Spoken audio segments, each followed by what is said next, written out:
បាទសួស្តីអ្នកទាំងអស់គ្នាខ្ញុំបាទឈ្មោះគីម៉ាប់ថ្ងៃនេះយើងសិក្សាទៅលើ Quick Asset Toolbar របស់ Excel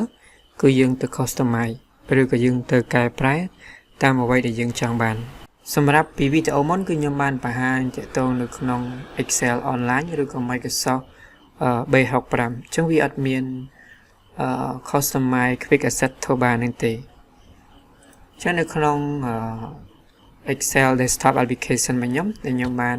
customize ឬក៏ activate per production ជាងយើងអាចមើលកន្លែងនេះជាងយើងចុចមើលកន្លែងហ្នឹងទៅគឺ customize អញ្ចឹងបើយើងចង់ add new គឺវាមាន new នេះមកជាងខ្ញុំអាចគេដោះវាចេញអញ្ចឹងបើសិនជាយើងចង់ add គេបើសិនជាខ្ញុំចង់ add quick print គឺមាននៅក្នុងនេះ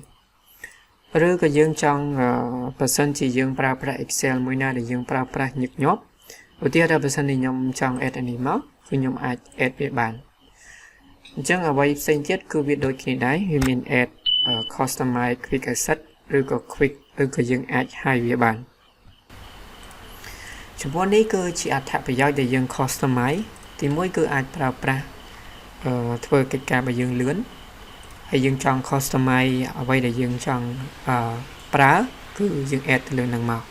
បាទសូមអរគុណសម្រាប់ការទស្សនាវីដេអូនេះ